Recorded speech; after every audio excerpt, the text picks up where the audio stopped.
We see it everywhere. We hear it everywhere. It's trending online. It's trending when you speak with your friends. Remote work is the dream. Work from anywhere. More flexibility, no commute time, no time spent in traffic. Work from the comfort of your home or the comfort of wherever you choose to work. And yes, it's amazing. But can I be real with you for like 1 second or maybe 5 minutes? Remote work is not for everyone.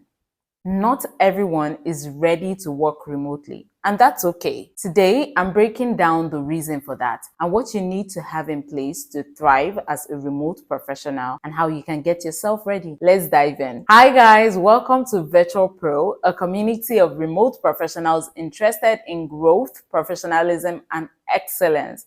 So remote work is glamorous. Everybody makes it look like it's this beautiful thing. And to be honest, it's beautiful for those that don't like spending time in an office. But it requires discipline, structure, and strong communication skills. Here are 5 reasons why I said remote work is not for everyone. Number 1, you lack self-motivation. If you struggle with procrastination, you're not able to motivate yourself, it's a lot harder when you don't have a boss physically monitoring you. When you're working remotely, nobody is going to babysit you. Yeah, they may have the tracker on your laptop to make sure you're working, but you literally could just open your laptop and not actually get work done. You need a lot of self-motivation to work remotely. Number 2, poor time management.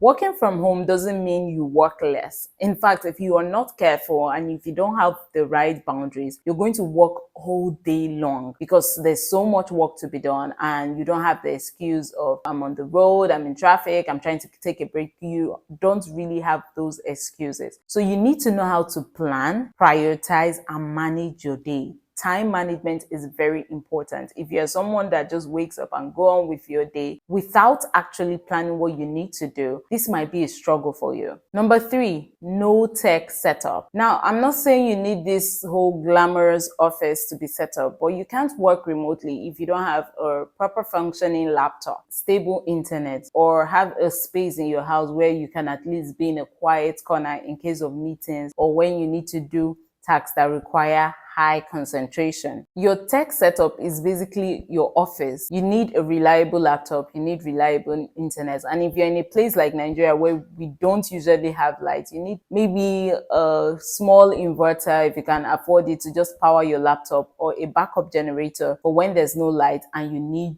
to charge your laptop or your phone. So you need this basic office setup to be able to work remotely. Number 4, weak communication skills. You can't work remotely if you are bad at communication. The good thing is communication is something that can be learned. You can learn how to be a great communicator. You can learn to improve your communication skills. Remote work is 85% written communication and about 15% voice communication. So you're communicating via emails, Slack, reports. You're writing and communicating with people that you actually don't see. And if you're working in an organization that doesn't care about your video being on during meetings, you are trusting just your voice to be able to communicate your point. And it could be taken either way, out of context, if people are not seeing you. It's just the way it is. So for remote workers, it's even advised to always have your camera on so that they are able to see you. It makes you more human and more relatable to than when it's just audio or just emails, text, and all. And again, some companies don't really do meetings like that. So you need to know how to structure your emails and your communications on Slack properly. If you're not able to do that, you can't work remotely. Number 5, which is something I feel is very important when working remotely, is structure. If you don't have a structure, it's equal to chaos, and you cannot work remotely if you have no structure. Remote work gives you freedom, but without structure, that freedom is like confusion, chaos, and it just results to burnout. When you have no fixed schedules, no defined goals, no boundaries, it just leaves you working everything. You have no boundaries between your work hours and your rest hours. You will just end up not delivering good work because you become overwhelmed. One thing you need to thrive in remote work is to create your daily plans. Create a structure for yourself. When do you start work? When do you close work? What tasks do you prioritize? How do you work? Do you use time blocking? What are the ways that you can structure your life around your work or your work around your life. It depends on the one that takes a higher priority for you. But let's not give up. Even if you have all these things that make you not qualified to work remotely, let's see how you can improve. The first and the most important thing is to learn the right skills. Don't just go around doing everything because people say, oh, this is what is hot in the moment. This is the skill that is hot in the moment. Learn the right skills that you need for remote work. Is it admin? Is it writing? Is it copywriting? Is it communication? Is it designing? Is it graphic design? Learn a skill that is going to be important to the work that you are doing.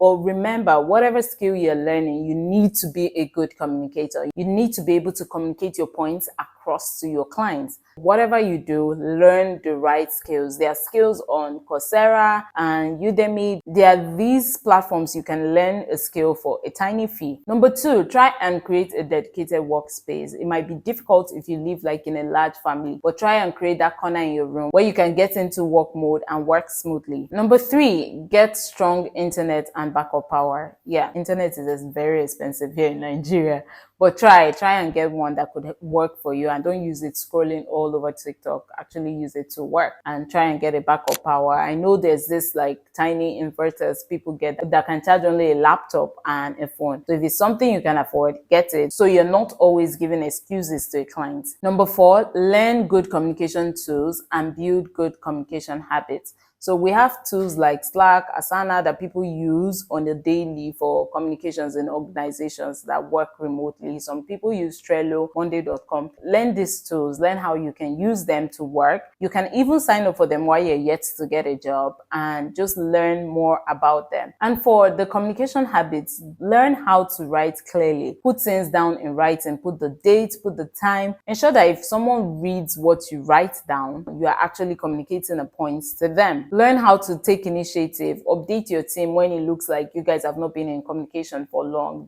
These are good communication habits that you should build. Number five, which is the last one, is to build structure into your day. Even if you might not be working remotely at the moment, try to structure your day. What's your morning routine like? What's your afternoon routine like? What's your evening routine like? Set work hours. What do you want to be doing? If you're still searching for a job, this is even the best time to try and structure your day. In the morning, you make breakfast, you do this, you get into work, apply for jobs for 2 hours. You can even set alarms for when you want to apply for a job. Set a target of how many jobs you want to apply for in a day, and then find time for skill improvement. You know that in 2 hours time, I'm going to be using this for a course training or stuff like that.